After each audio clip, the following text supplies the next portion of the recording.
예수를 나의 구주 삼고 성령과 피로써 거듭나니 이 세상에서 내 영혼이 하늘의 영광 누리도다. 이것이 나의 간증이요 이것이 나의 찬송일세. 나 사는 동안 끊임없이 구주를 찬송하리로다. 온전히 주께 맡긴 내 영 사랑의 음성을 듣는 중에 천사들 왕래하는 것과 하늘의 영광 보리로다. 이것이 나의 간증이요 이것이 나의 찬송일세. 나 사는 동안 끊임없이 구주를 찬송하리로다. 주 안에 기쁨 누림으로 마음의 풍랑이 잔잔하니 세상과 나는 간 곳 없고 구속한 주만 보이도다. 이것이 나의 간증이요 이것이 나의 찬송일세. 나 사는 동안 끊임없이 구주를 찬송하리로다.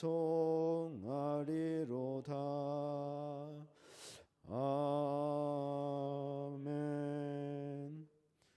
우리 상기업 위원장 되시는 이용호 지사님께서 대표기도 인도해 주시겠습니다.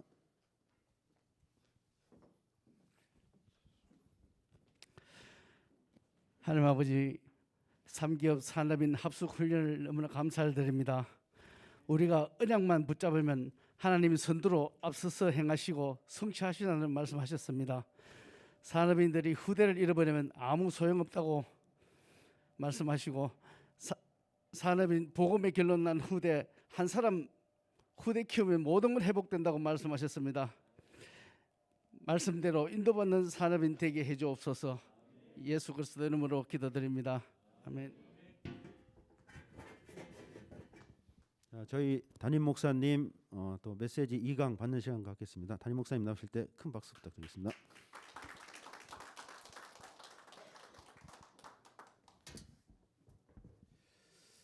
하나님 말씀 시편 122편입니다.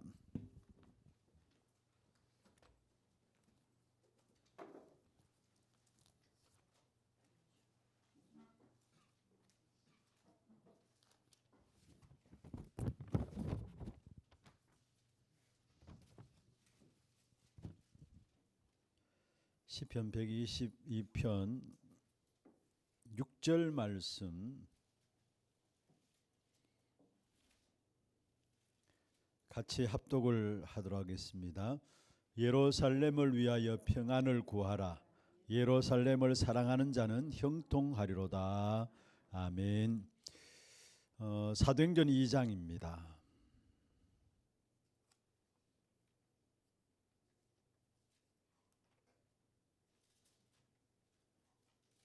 사도행전 2장 41절 42절입니다.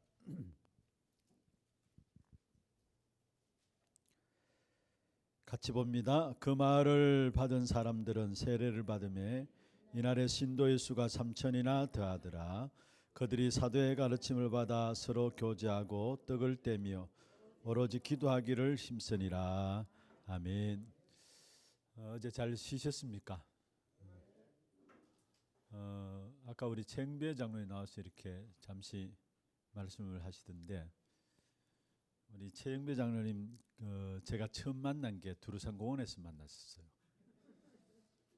찬양 전도 한참 초기에 다락방 운동하면서 찬양 전도 장을 마련해 놓고 이제 그게 전도하는 현장으로 삼았었거든요.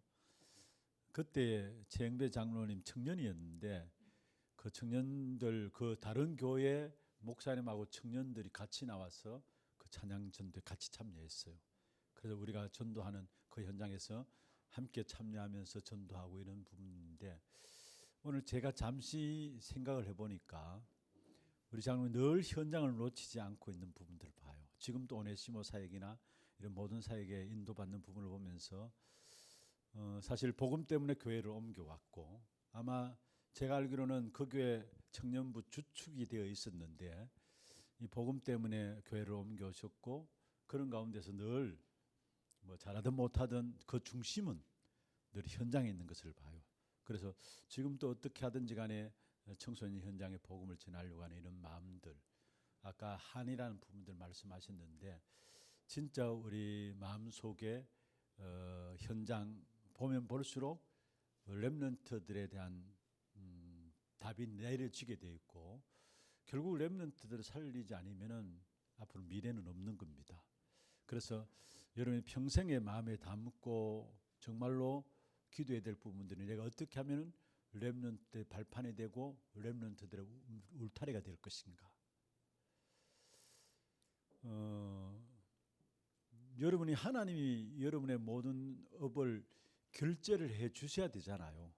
그러면 그 하나님이 결제해 주시는 통로가 있는데 그게 언약만 우리 이용호 장로님, 이 집사님 기도하신 것처럼 언약만 제도자이면은 선두로 행하신다고 했는데 그렇습니다. 하나님의 중요한 부분들을 바르게 붙잡으면은 여러분 산업에도 하나님이 결제해 주시는 거예요. 사실은 선두로 앞섰어. 그래서 어제 정리된 메시지 여러분 꼭 마음에 담으시고 사실 렘넌트 한 명이 세워지면은 그 시대가 살았어요. 그게 렘넌트 7명들의 특징이에요. 우리가 렘넌트 7명 하잖아요. 그 렘넌트 7명 한 사람 한 사람 세워짐으로 말미암아 그 시대가 축복받았다는 살아나는 축복을 받았다는 거. 그래서 먼저 우리 자신들이 개인이 그리스도로 완전히 결론을 가지고 뿌리내려야 돼요. 결론이. 그리고 그리스도 안에 모든 것 다 있기 때문에 우리는 기도하면 돼요. 그래서 기도의 비밀 속에서 임마누엘 누림으로 말미암아 내가 복음 가진 전문인이 되고 여러분 통해서 현장에 정말로 복음 가진 전문인의 렘넌트가 나올 수 있도록 기도해야 됩니다. 그런데 사실은 한 명이면 되는데 그 한 명을 일으키는 일에 있어서 한 명만 축복받은 것이 아니라 함께 했던 모든 팀들이 함께 축복받았다는 사실이 성경의 가장 중요한 내용들입니다. 요셉 한 사람 통해서 하나님의 모든 것 회복했는데 나중에 보면은 요셉의 형제들 다가 팀이 돼가지고 하나님의 축복을 받았어요. 그게 12지파입니다. 이스라엘의 12지파가 야곱의 아들들인데 사실은 요셉 형제들 아닙니까? 그게 팀이 되어버렸어요. 또 바벨론 제국 시대에 다니엘만 아니라 다니엘과 함께 세 친구가 팀이 되어가지고 그 바벨론 제국 시대를 살렸다는 사실을 보게 됩니다. 또 신약에 와서 바울도 현장에서 만난 전도자 디모데, 디도, 아굴라, 브리스길라 부부 이런 모든 루디아 이런 모든 사람 현장에 만난 제자들인데 팀이 돼가지고 이 사람들이 세계복음화했어요. 한 사람을 살리는데 그 한 사람으로 살리는 것이 끝나는 것이 아니라 그게 팀이 돼가지고 함께 축복받는다라는 거. 여러분이 한 사람을 살리게 되는 그 축복 속에 여러분과 같이 팀이 되는 그 축복 역사를 누리게 되므로 여러분 통해서 귀중한 사역들이 이루어질 것입니다. 오늘은 여러분 산업인으로서 정말로 여러분 마음에 담고 어제는 마음에 담고 있어야 될 후대에 대한 부분이고 산업인으로서 여러분이 교회 제자가 되어야 합니다. 교회 제자가 되어야 합니다. 성경 구절 세 가지만 말씀드릴게요. 시편 122편 오늘 6절을 읽습니다마는 예루살렘의 평강을 구하라 했어. 그리고 예루살렘을 사랑하는 자는 형통하리로다 했어요. 예루살렘은 교회를 말합니다. 여러분, 교회 평강을 구하라. 그러면서 교회를 사랑하는 자는 형통하리로다. 모르겠습니다. 여러분이 신앙생활 거의 다 이렇게 오랜 시간들을 걸쳐서 신앙생활을 해오셨는데 저는 교회들을 보면서 느끼는 게 있습니다. 그게 뭐냐면은 교회가 평안하면은 개인도 가정도 산업도 평안해요. 정말이 이게 교회가 평안하면은 개인도 산업도 이상하게 가정들도 평안해요. 그런데 교회가 뭔가 시끄럽고 교회가 분쟁이 일어나고 하면은 이상하게 내가 하는 일에도 어렵게 되고 가정도 이상하게 어려운 부분을 봐요. 그래서 오늘 시편 120편 6절에 예루살렘을 사랑하는 자 기도하라, 예루살렘을 위해서 기도하라 말씀하면서 예루살렘을 사랑하는 자에게는 형통하리로다.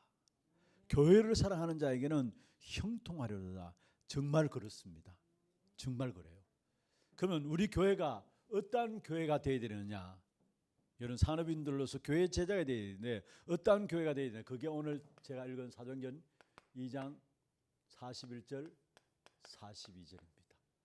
교회의 색깔이 사도행전 2장 41절 42절 이 색깔로 되어지면 돼요. 교회가 얼마나 중요한 것이냐 하나만 더 말씀드릴게요. 나중에 한번 성경 살펴보겠습니다만 에베소 3장 21절에 보면은 교회 안에서와 그리스도 예수 안에서, 교회 안에서와 그리스도 예수 안에서. 여러분, 그리스도가 중요하죠. 그리스도가 모든 것이죠. 동일하게 동격으로 쓰고 있는 것이 교회 안에서와 그리스도 예수 안에서 똑같은 말로 사용하고 있어요. 그리스도만큼 중요하다는 것이 교회라는 거예요. 그래서 여러분이 산업인으로서 여러분 마음 담고 정말로 기도해야 될 부분들이 있다면은 교회 제자가 되는 거예요. 교회 제자가. 어제는 후대들을 여러분의 한으로 담고 후대들을 정말로 복음 가진 전면으로 세워나갈 수 있는 그 부분에 여러분 헌신들이 필요하고 오늘은 정말로 산업인으로서 교회를 살리는 교회 제자가 되어야 된다는 것. 이 중심으로 말씀을 좀 정리를 해보도록 하겠습니다. 먼저 그러면은 초대교회를 보시면은 세계 복음화했던 초대교회의 특징이 있습니다. 이걸 우리가 살펴볼 필요가 있죠. 초대교회, 세계를 변화시킨 초대교회 모습이 성경에 나와 있는데 그 당시에 유대인들이나 바리새인들은 한마디로 딱 보면은 그들의 열심을 아무도 못 따라가요. 유대인들, 바리새인들 어떤 면에 그들의 모든 삶은 성경을 다 외울 만큼 성경에 능통했어요. 그런데 그리스도 복음 놓쳐가지고 성경을 잘못 본 것이지 성경을 다 외울 만큼 그들은 열심히 있었어요. 그리고 실제로 그들은 얼마나 하나님의 말씀을 잘 분석했느냐. 653가지의 어떤 자기들이 해야 될 규율들을 다 찾아내 가지고요. 이걸 지키기 위해서 몸부림쳤던 것을 보게 돼요. 지난 수요일에는 우리 그저께 홍기칠 목사님께서 613가지인가 그렇게 말씀하시는데 제가 파악하기로는 이들 600 조목조목을 자기들이 행해야 될 부분들을 율법에서 653개를 찾아냈어요. 어떻게 하든 이 말씀대로 살아가려는 몸부림이 있었어요. 어쩌면 그들의 열심은 이미 우리가 알고 있는 것처럼 사실은 감당할 수 없는 열심이죠. 바르게 살아가고 율법대로 꼭 율법을 지켜야 되고 이건 너무나 중요한 것들이 사실은. 그런데 여기에 초대교회는 어떤 면에 열심이 아니라 날마다의 갱신이 있었습니다.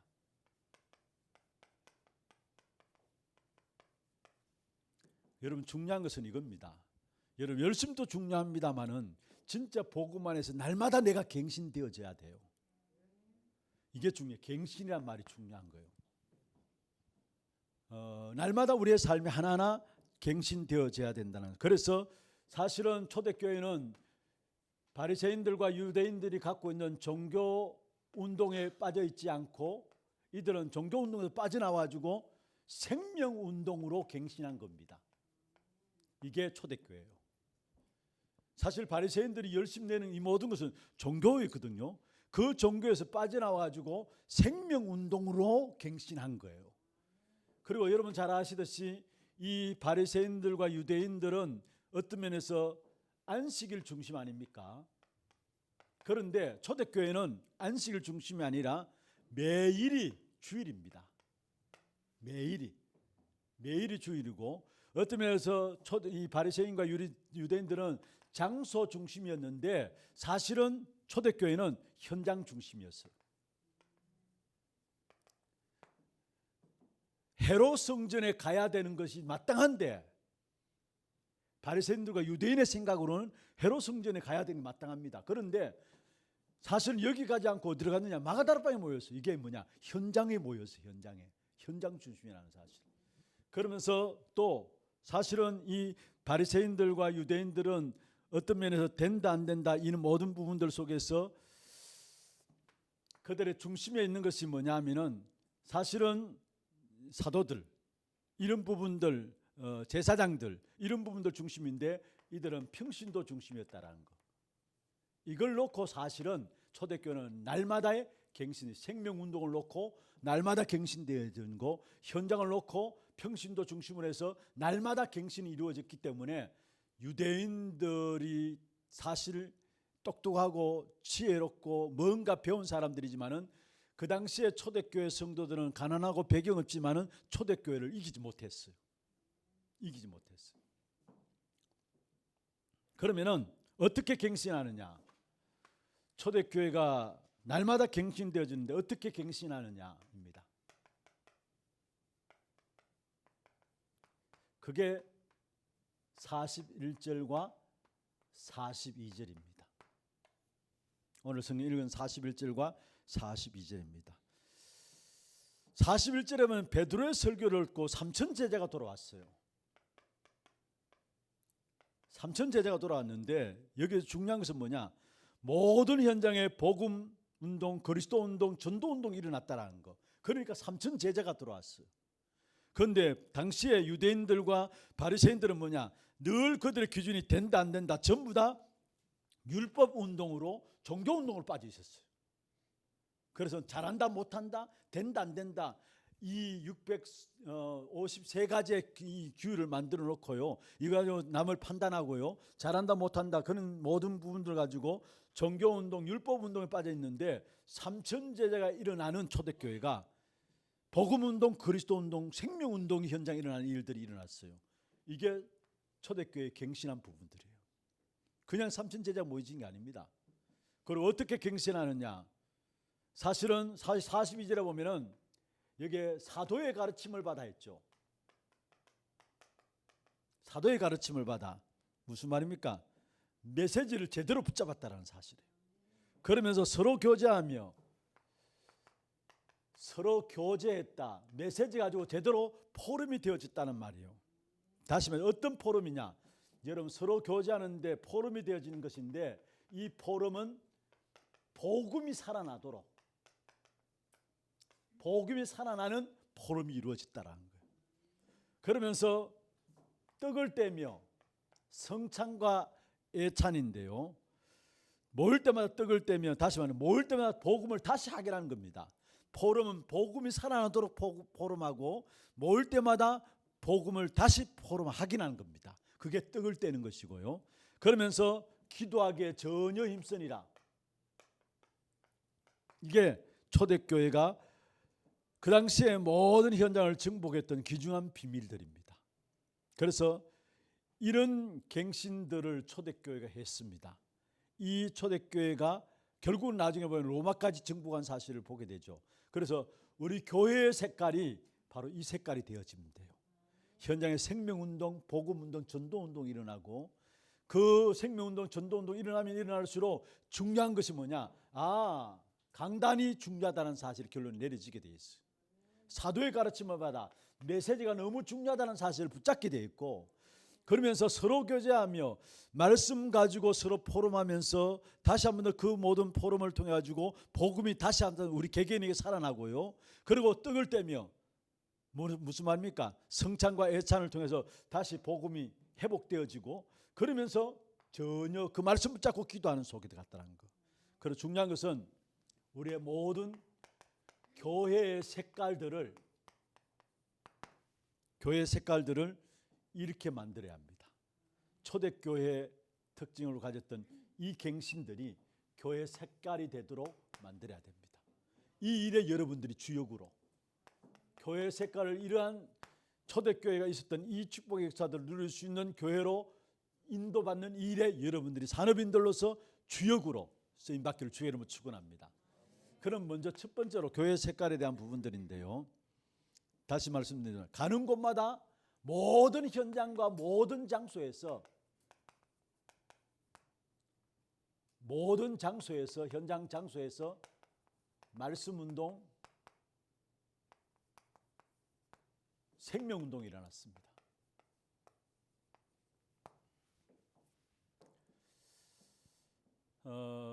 여러분이 있는 현장에 말씀운동이 일어나는 게 당연한 것이죠. 생명운동이 일어나는 게 당연한 겁니다. 여기에 방향 맞춰야 됩니다. 그렇지 않으면은 사실 우리가 신앙생활 나름대로 바리새인들처럼 유대인처럼 열심히 할 수 있습니다. 그런데 하나님이 정말 원하시는 것은 여러분 있는 현장에서 복음운동이 일어나고 생명운동이 일어나고 말씀운동이 일어나기를 원하세요. 교회가 이 운동이 일어나야 돼요. 사실은. 그렇지 않으면 시간감이 갈수록 교회가 결국은 뭐냐, 물이 고이면 썩는 것처럼 교회가 잠잠해지면서 잠잠해지다 못해서 교회가 나중에 가면 전혀 성도들이 힘을 잃어버리게 되고 진짜 하나님의 축복되는 응답과는 상관없이 나름대로 열심을 내게 돼 있어요. 뭔가 이 운동이 안 일어날까 그걸 대신 땜빵질하는데 자기 열심을 해요. 그래서 진짜 중요한 것은 우리가 이 자리에 늘 있어야 돼요. 여러분 이 자리에 못 들어간다 할지라도 여러분 관심과 기도는 마음은 이 자리에 있어야 돼요. 여러분이 있어야 될 자리입니다. 말씀운동이 일어나야 되고 생명운동이 일어나야 됩니다. 그래서 이 일을 위해서 보세요. 사도행전 6장 1절에서 7절에 보면은 초대교회가 제자를 세운 겁니다. 7명의 제자들. 사실은 6장에 보면 1절 2절 쭉 보면은 그 안에 네 분이 있었죠. 교회 안에 네 분이 있었는데 베드로가 얼른 잘 눈치채고 알았어요. 우리가 말씀운동, 생명운동을 해야 되는 게 당연한 것인데 이것을 놓쳐버렸기 때문에 교회 안에 내분이 일어난 것 아니냐. 그래서 7 집사를 세우고 우리는 말씀과 기도하기에 전무하니라 말씀했어요. 그런데 보세요. 여기에 7 집사가 세워졌는데 7 집사조차도 사실은 행정을 위해서 세워진 것보다도 어떻게 하면 교회가 한 방향으로 말씀운동, 전도운동을 위해서 나갈 것인가 그 부분을 하기 위해서 일꾼을 세운 거예요. 중직자를 세운 거예요.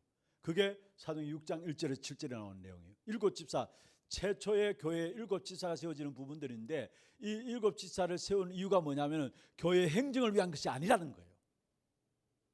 물론 여러분 교회에서 모여서 해야 하는 것, 하나님의 계획을 찾는 일이 중요해요.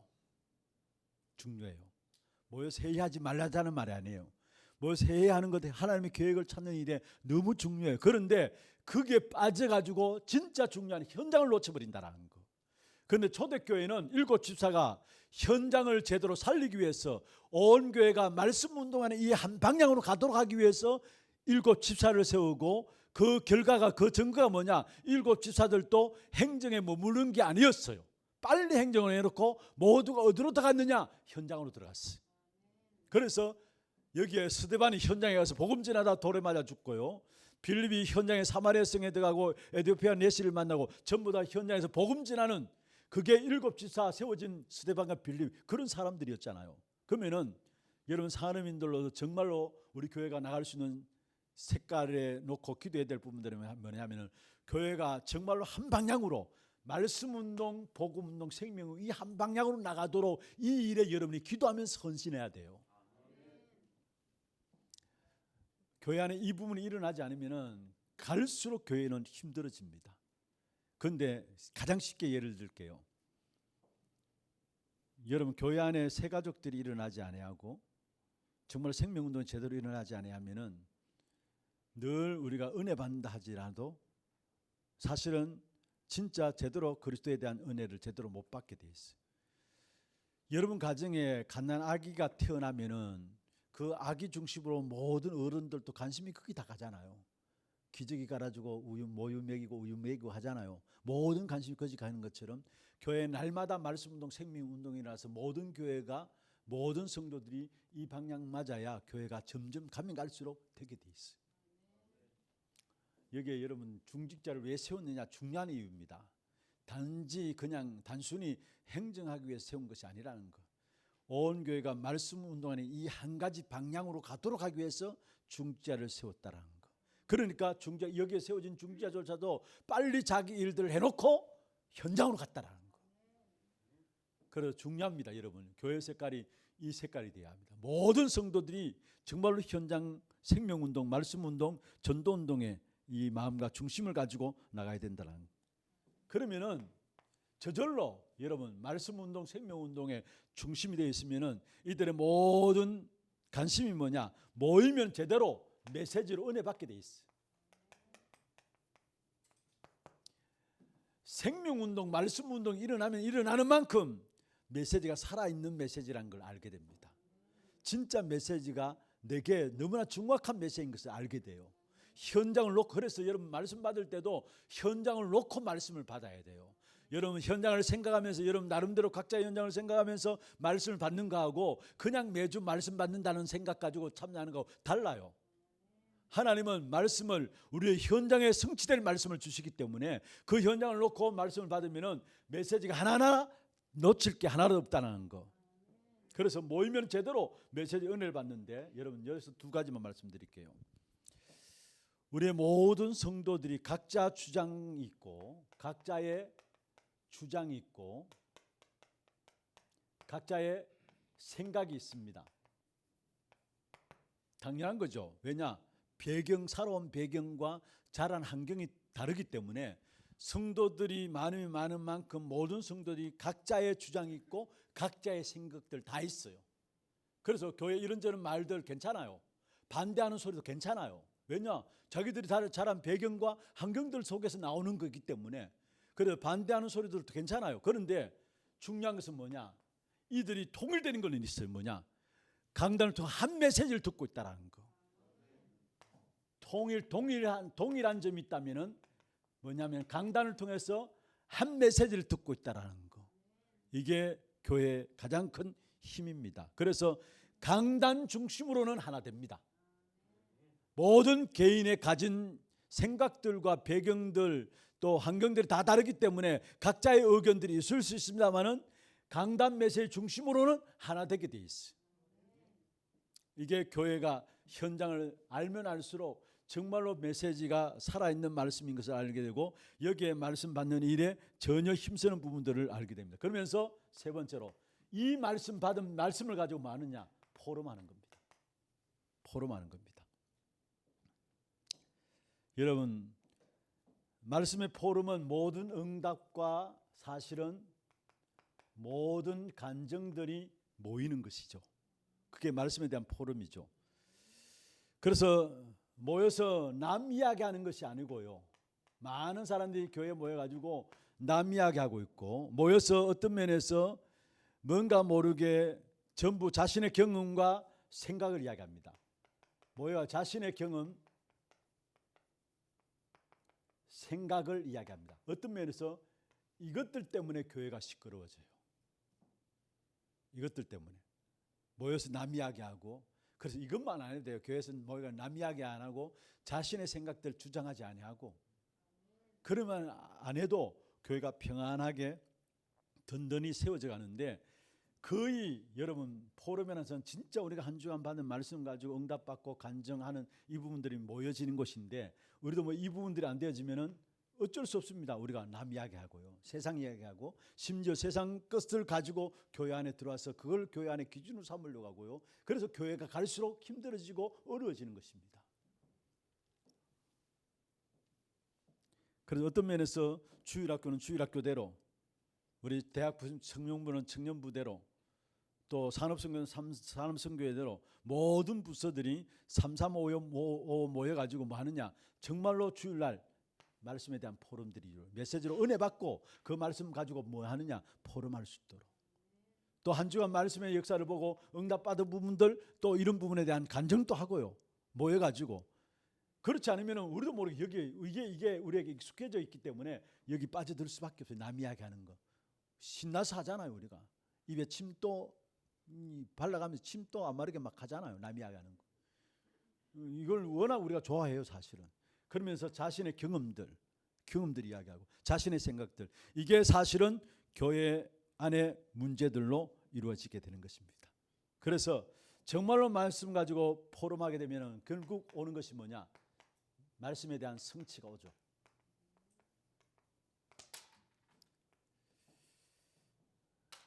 여러분 말씀의 성취를 볼수록 중요한 것은 주일 예배가 달라집니다. 여러분 주중에 지난번 김사면 목사님 한번 설교 중에 그렇게 이야기했는데요. 왜 일요일이 제일 앞에 나와 있는 줄 아십니까? 주일날 여러분 하나님 말씀 받고 그것까지 그 원리로 한 주간을 살라라고. 그래서 요즘 보면은 물론 달력이 거의 다 일요일이 앞에 있는 것도 있지만은 시중에 나가 보면은 일요일이 앞에 있지 않고 마지막 마무리에 주간 말에 매주의 말에 일요일이 있는 것도 있어요. 그런데 우리는 주일날 주일 예배를 통해서 한 주간 현장에 성취될 말씀을 붙잡고 현장에 나감으로 말미암아 여기에서 주일 예배 때 모든 방향들이 답과 방향들이 다 나오게 돼 있어요. 이게 올바로 신앙생활하는 사람들의 특징입니다. 자, 말씀 운동, 생명 운동이 현장에 너무 중요하다는 사실을 아니까 메시지를 은혜 받으면 안 되는 줄 알고요. 메시지 가지고 포럼하면 포럼할수록 결국 오는 것이 뭐냐? 나도 모르게 하나하나 말씀이 성취되게 돼 있어. 그러면 주일이 기다려집니다. 정말로 정상적인 신자는 주일이 기다려져야 해요. 그리고 주일날 주시는 강단 말씀을 가지고 한 주간 삶의 모든 방향들이 내려져야 돼요. 그러면 절대 여기서 오는 것이 뭐냐? 정말로 주일이 기다려지고 말씀에 대한 방향들이 오는 성도라면 흔들리지 않습니다. 그 어떤 현장에서 현장에서 일들에 부딪히다 할지라도 흔들리지 않게 돼요. 제가 어떤 분 그 이야기를 해요. 목사님, 산업 현장에 너무나 힘들고 어려운데 주일이 기다려진대. 왜냐? 주일날 말씀 붙잡고 말씀 붙잡는 순간에 한 주간 자기의 모든 삶 속에 어떤 일이 일어날 것인가에 대한 그림이 그려진다라는 거. 그러니까 미리 알고 들어갔기 때문에 문제를 당해도 당황치 않는다라는 거, 흔들리지 않는다라고 이야기하는 것을 들었어요. 산업인이었어요. 그러면서 정말로 한 주간 너무 중요합니다. 제게는 주일날이 너무 중요합니다라고 이야기를 해요. 여러분 어떤 면에서 여러분 산업 현장에 있는 분들이 정말로 주일 예배 이 부분들을 통해서 모든 답들을 찾아야 합니다. 그렇지 않으면 현장에 보이는 대로 영향받고 거기에 흔들리게 돼요.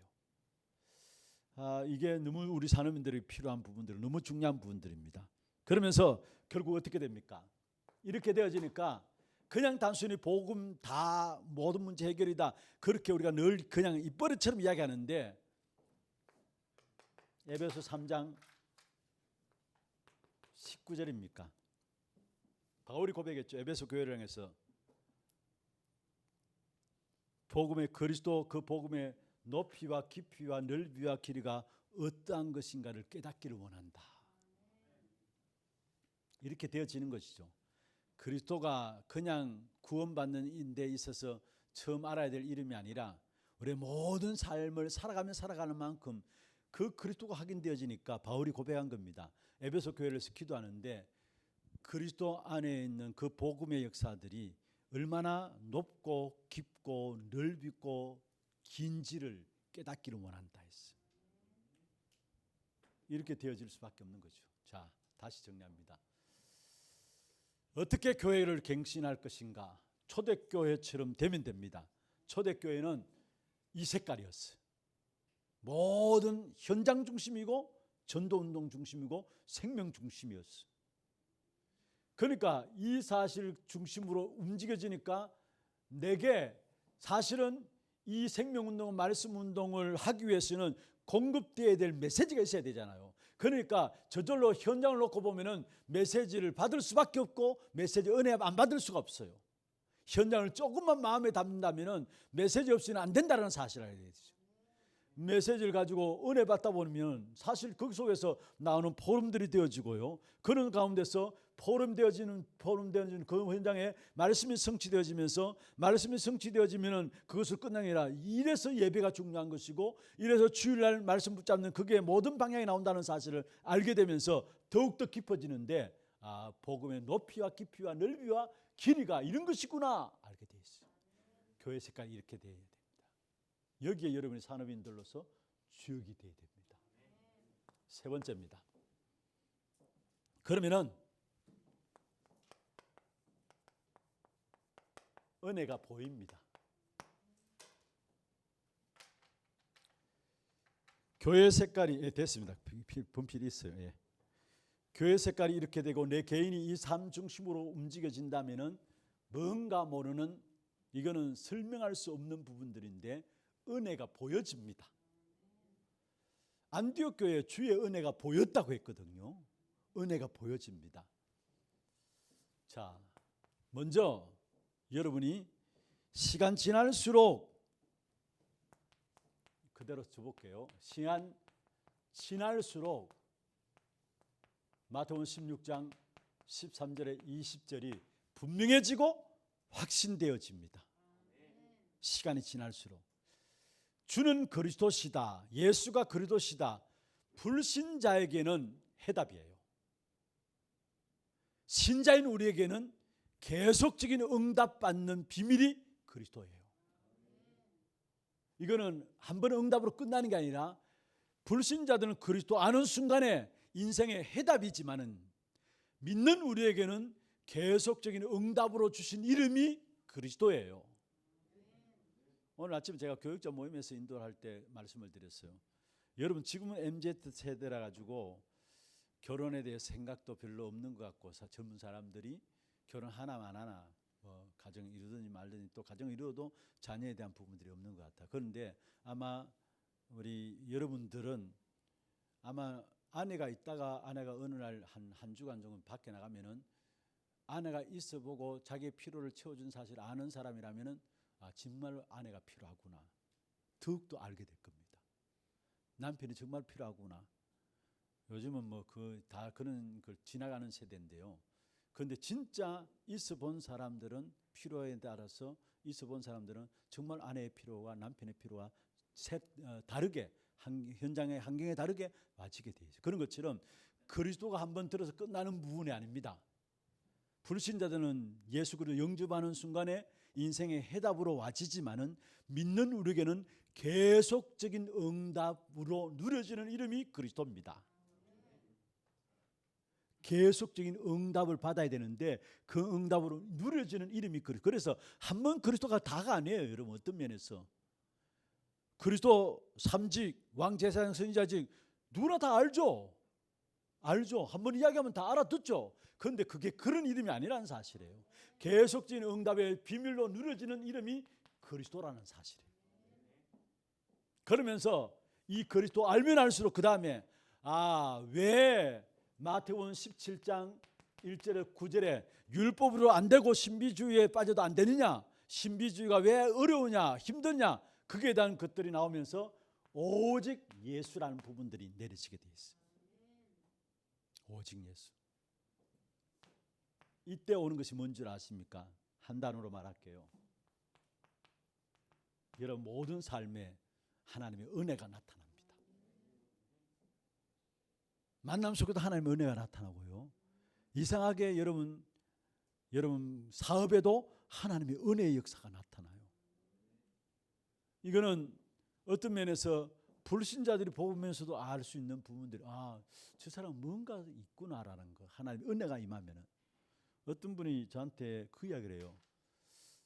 제가 제 목회에 대한 부분들을 좀 이야기 나누는 가운데서 그냥 저한테 좋은 소리 한다고 하는지 모르지만은 목사님은 좀 남들이 갖고 있지 않는 하나님 너무 사랑하시는 것들을 많이 갖고 있다는 것들이 보여진다고 해요. 제가 늘 이제 나는 부족하고 모자란다고 이야기해서 그런지 모르지만은 그 이야기를 하니까 아닙니다. 목사님 몰라서 그렇죠. 딴 사람이 볼 때에 하나님이 목사님을 사랑하시는 그 너무나 많은 것들을 목사님 갖고 있다라고 이야기해요. 그게 하나님의 은혜죠. 하나님의 은혜. 진짜 가진 것 없고 배경 없고 뭔가 모자람 부족한 밖에 없는데 다른 사람이 나를 볼 때 저 사람 뭔가 하나님이 저 사람을 너무나 사랑하시는 것 같다. 이게 보여진다면 그게 은혜죠. 어떤 면에서 여러분 산업도 은혜 아니면 안 됩니다. 신앙생활도 은혜가 아니면 안 됩니다. 우리의 목회도 은혜 아니면 안 됩니다. 어떤 면에 이런 시대 속에서 은혜라는 단어 자체가 이게 실제로 잘못 이해되는데요. 진짜 중요한 것은 시대가 악하면 악할수록 하나님이 은혜의 역사로 우리 가정을 지켜야 되고 우리의 산업을 하나님이 지켜주셔야 되는 거예요. 이게 은혜라는 말, 이게 여기 모든 걸 다 포함하고 있어요. 진짜 여러분 개개인에게도 거부할 수 없는 하나님의 은혜가 나타나므로 많은 사람이 여러분을 바라보면서 정말로 하나님의 사람이 이런 것이구나, 하나님의 사람이 섬기는 산업이 이런 것이구나, 이런 것들이 보여지는 그런 축복의 기회를 주의 이름으로 축원합니다. 안디옥 교회가 주의 은혜가 보였다 했어요. 이거는 우리 자신들을 알면 알수록 하나님의 은혜다. 정말 이건 죄송합니다. 우리의 꼬라지를 알면 알수록 저는 하나님의 은혜예요. 제가 하나교회를 섬기는 것도 하나님의 은혜예요. 제가 제 자신을 알기 때문에. 남들은 대단하게 봐요. 그런데 솔직히 저는 제 자신을 압니다. 그래서 제가 이 중요한 하나교회라는 것들을 섬기는 자리에 섰다라는 거, 이 일에 내가 쓰임받는 자, 하나님 나를 쓰시는 자리에 세우셨다는 이 자체가 나는 은혜 중에 은혜예요. 그래서 여러분 가정도 삶도 여러분 모든 현장에도 하나님의 은혜가 임하는, 은혜가 나타나는 그런 축복기를 주의 이름으로 축원합니다. 이게 그냥 나타나는 게 아니라 정말 그리스도로 말미암아 그 깊은 비밀을 누리면 누릴수록 그 속에서 오직 그리스도라는 결론이 내려지게 돼 있고요.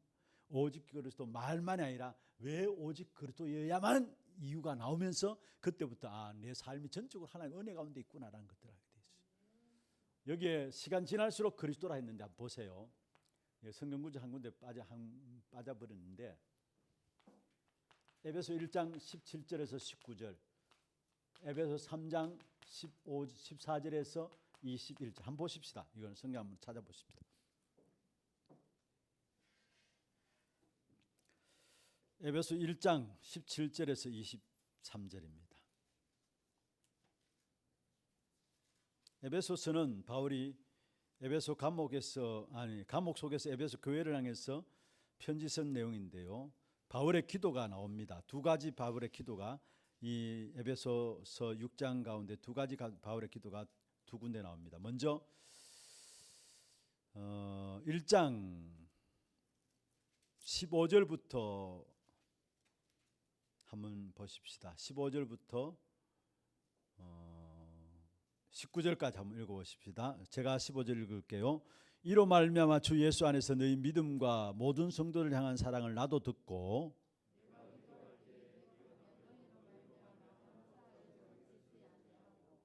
우리 주 예수 그리스도의 하나님 영광의 아버지께서 지혜와 계시의 영을 너에게 주사 하나님을 알게 하시고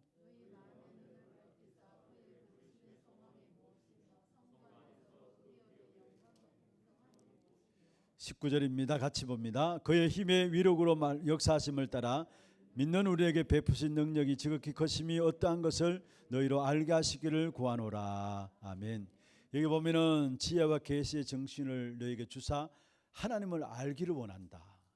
그러면서 하나님이 우리에게 마음 눈을 밝히사 부르심의 소망이 무엇이며 그 기업의 영광의 풍성이 무엇인가를 알기를 원한다, 이렇게 기도하고 있는데요. 넘어가서 3장 보세요. 3장. 단순히 알기를 원한다, 그게 끝나는 게 아닙니다. 3장 보면은 14절부터 21절입니다. 19절까지입니다. 14절부터 19절 교도하겠습니다. 이러므로 내가 하늘과 땅에 있는 각 족속에게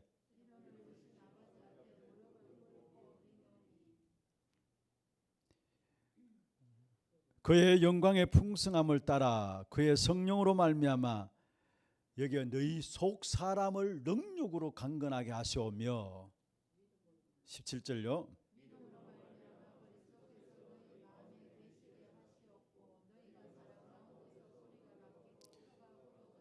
여기에 속 사람을 능력으로, 그리고 17절에 뿌리가 박히고 터가 굳어져서, 18절 제가 읽습니다. 너희 모든 성도와 함께 지식에 넘치는 그리스도의 사랑을 알고, 19절 같이 읽습니다. 그 넓이와 길이와 높이와 깊이와 어떠함을 깨달아 하나님의 모든 충만하신 것으로 너에게 충만하게 하시기를 구하노라. 아멘. 1장에 나오는 기도와 3장에 나오는 기도는 다릅니다. 단순히 지혜와 계시의 정신으로 하나님을 알기를 원한다. 그런데 3장에는 속 사람을 강건하게 하시고 뿌리가 박혀지고, 무슨 말입니까? 그리스도를 그만큼 깊이 누리는 사실을 말하고 있어요. 그만큼. 그래서 우리가 단순히 그리스도 모든 문제 해결자, 우리 아이들 말을 하고 외우는 것처럼 그런 식으로 끝나야 될 문제가 아니에요. 모든 면에 그리스도로 말미암아 깊은 비밀을 누림으로 그 넓이와 깊이와 높이와 깊이 길이가 어떠한 것을 깨닫고, 정말 알면 알수록 왜 율법이 안 되고 왜 신비가 안 되는가를 답이 내려지게 돼 있어요. 그러면 우리도 모르게 저절로 버리지 말라 해도 율법 신비는 버리게 돼 있어요. 그리고 오직 그리스도여야만 이유가 나오게 돼 있고, 그러면 그때부터 나오는 것이 뭐냐? 여러분에게 은혜가 나와요. 성령은 만호를 여김을 받지 않으십니다. 우리가 거짓으로 오직 그리스도 하면은 하나님의 은혜가 나올 수가 없어요. 진짜 내 삶 중심에, 마음 중심에 오직 그리스도 아니면 안 되구나. 이때부터 하나님의 은혜가 여러분에게 임하기 시작하고 여러분을 통해서 보여지기 시작합니다. 하나님은 안 속아요. 안 속아요. 그래서 진짜 중요한 부분들입니다. 마지막 네 번째입니다. 하나님의 은혜가 보일 뿐만 아니라 하나님의 은혜가 임하면은 우리에게 주어지는 축복이 나타나는데, 그게 만남의 축복입니다. 만남의 축복입니다. 여러분, 먼저 만남은 내 마음대로 할 수 없습니다. 내 마음대로 안 되는 것이 만남입니다. 그렇잖아요. 만남은 내 마음대로 되는 게 아니에요. 근데 이상하게 사기꾼은 사기꾼을 만나게 되고요. 너무나 잘 알아요. 그래서 사기당하는 사람은 뭔가 사기당할 뭔가 있기 때문에 사기당해요. 그래서 이 만남은 내 마음대로 안 된다는 사실이에요. 그렇잖아요. 그런데 우리가 정말로 복음으로 말미암아 이 복음이 내 생각과 체질, 무의식, 잠재의식,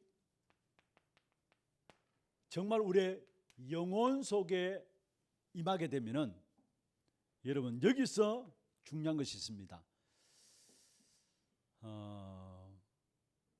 여러분이 어느 정도로 복음의 역사들이 생각과 체질과 무의식, 잠재의식, 영혼 속에 담겨지냐에 따라서 여러분 통해서 영적인 영향력이 드러나게 됩니다. 이 영적인 영향력은 말 안 해도 나타나고 드러나게 됩니다. 그리고 영적인 영향력뿐만 아니라 이 영적인 영향력이 영적인 파장으로 나타나게 됩니다. 그래서 도다리는 도다리끼리 모인다고요.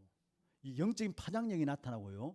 여러분이 결국은 이 사실을 누리면 누릴수록 복음으로 말미암아 생각과 체질과 무의식, 잠재적 영혼 속에 담겨질수록 여기에 영적인 상태가 올바른 영적인 상태가 되어지므로 여러분의 영적 상태에 따라서 올바른 영적 상태를 가진 사람을 만나게 돼요.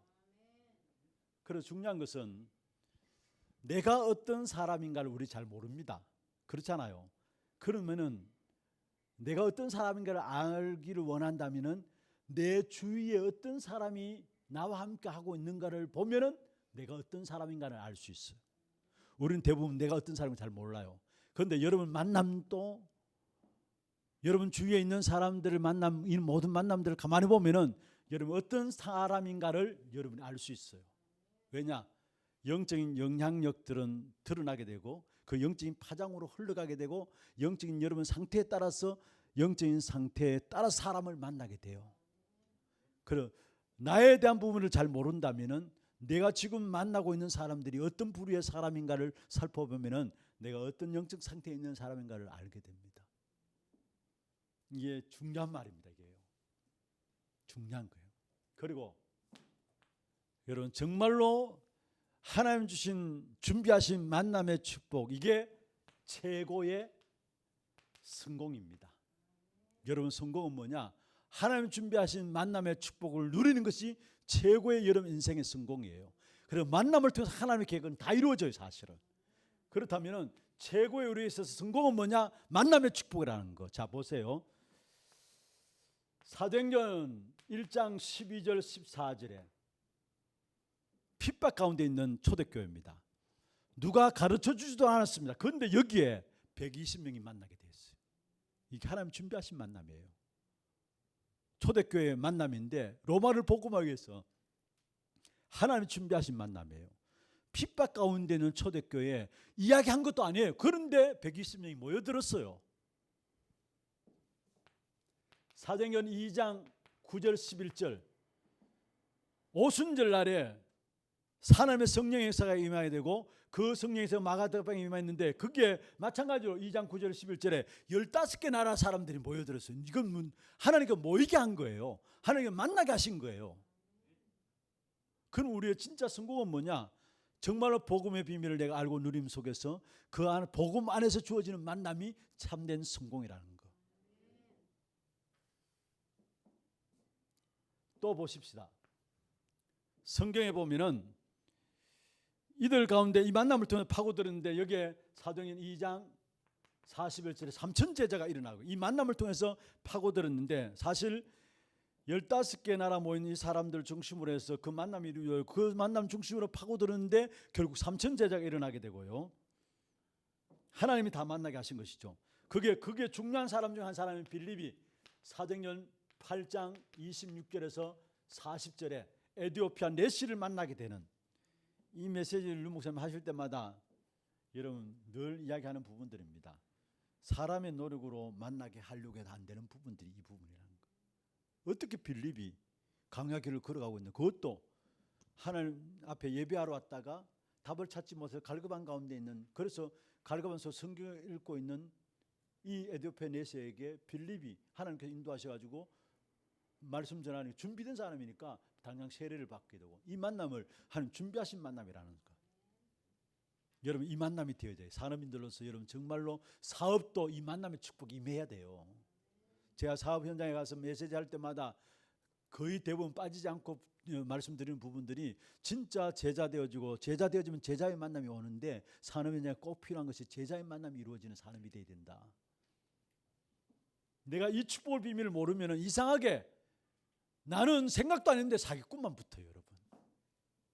정말 복음에 뿌리 내리지 않고 하나님 준비하신 만남의 축복을 못 받으면은 이상하게 내 주위에 시간 가면 갈수록 나를 손에 주는 사람만이 내 주위에 가득 차게 돼. 그러면 그 사람은 안 될 수밖에요. 사업이 안 될 수밖에요. 아니 나를 손에 주는 사람들이 만남이 되어주는데 될 수가 없죠. 사도행전 9장 1절에서 15절에 기도하는 중에 아나니아가 바울을 만나게 돼요. 기도하는 중에 이게 중요합니다. 다메섹에 기도하는 중이다 했거든요. 그 기도하는 중에 바울 전도자를 하나님 끄끄시고 아나니아에게 붙이시는 만남. 이 만남이 한 시대를 바꾸는 만남이 되었잖아요.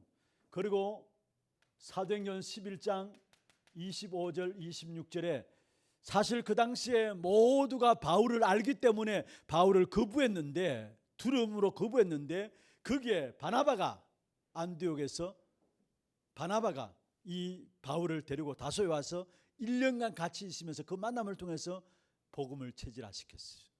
그러니까 그로 말미암아 바로 이어서 26절에 보면은 만남 이후에 큰 무리가 이 만남 속 큰 무리가 일어나는 역사.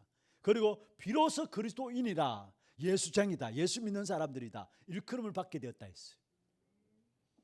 저는 그렇게 생각합니다. 여러분 신앙생활에 가장 중요한 축복이 있다면은 정말 성공이 있다면은 여러분 복음 가진 사람으로서 복음의 생을 건 제자의 만남이 가장 큰 축복이요 가장 큰 성공입니다. 말씀을 마무리하겠습니다. 딴 것 없이 말씀을 차근차근 여러분 붙잡고 은혜 받으면은 그 말씀을 통해서 여러분 뭔가 함께 또 은혜를 나눌 수 있는 사람을 붙여주시고 그 나눌 수 있는 사람을 붙여주실 때 그 사람을 통해서 결국 그것을 가지고 뭐냐 우리는 세계 복음화를 할 수 있는 겁니다. 초대교회 갱신 우리 교회 색깔이 초대교회 이 흐름으로 갈 수 있도록 이 일에 여러분 심부름할 수 있는 산업선거에 되시고, 그러면은 그리스도 안에서 점점 하나님의 은혜가 여러분 속에 나타남으로 결국 여러분에게 최고의 성공요, 최고의 축복이, 만남의 축복이 이루어진다라는 거. 이 일에 심부름하는 우리 산업선교회, 사실 말씀 속에서 원내되어서 만남이 그게 결론입니다. 우리 삼겸 홀리맨션을 했는데, 이 홀리맨션은 하나 되지 말라고 해도 복음 안에서 생을 걸고 하나 된 사람들이에요. 그게 홀리맨션입니다. 이런 사람들이 배경이 돼가지고 렘넌트들의 발판이 되어지는 겁니다. 렘넌트 미니스트리. 그리고 이런 사람이 뭐냐? 드러나지 않는데 이상하게 모든 현장 구석구석에서 사람을 살리는 일에, 사람을 돕고 살리는 일에 인도받는 비밀 결사대. 이거는 정말로 이 비밀을 아는 사람들이 원내스 되어져서 나오는 응답이 홀리맨션 렘넌트 미니스트리 비밀 결사대입니다. 이게 원내스는 내가 원내스 되자 해서 되는 게 아니라 이 축복의 흐름 속에 있으면 저절로 원내스 되지 말라 해도 되게 돼 있어요. 이 축복의 흐름 속에 있으면 우리가 아무리 멀리 떨어져 있다 할지라도 뭔가 만나면 통하게 돼 있어요. 이상하게 마음이 통하게 돼. 여러분, 사람 안 통한다는 게 그렇게 답답할 수가 없잖아요. 그런데 여러분 전혀 안 보고 한 1년 동안 2년 동안 해외가 있었는데 어느 날 딱 만나게 됐는데 이상하게 뭔가 통해요. 이게 그냥 통한 게 아닙니다. 이게 하나님이 이루시는 원내스예요, 여러분. 아무리 원내스 되라 해서 되는 게 아니에요, 사실은. 이 비밀들 하나하나 차근차근 누리다 보면은 저절로 원내스의 축복 속에서 그것 가지고 우리가 뭐 하느냐? 홀리맨션 하는 거예요. 그것 가지고 뭐 하느냐? 렘넌트들 발판이 되는 거예요. 렘넌트 미니스트리. 그것 가지고 뭐 하느냐? 조용히 전도자들을 위해서 돕는 비밀결사대. 산업선교에서 기도하는 부분들 아닙니까? 홀리맨션, 렘넌트 미니스트리, 비밀결사대로서 여러분 정말로 교회를 살리고 후대를 살리는 이 일에 인도받는 귀한 축복 있기를 주의 이름으로 축원합니다. 하나님 감사합니다. 3기업 팀들, 또 산업선교회 우리 임원 중심으로 한 리더들, 어제 오늘 중요한 메시지를 붙잡았습니다.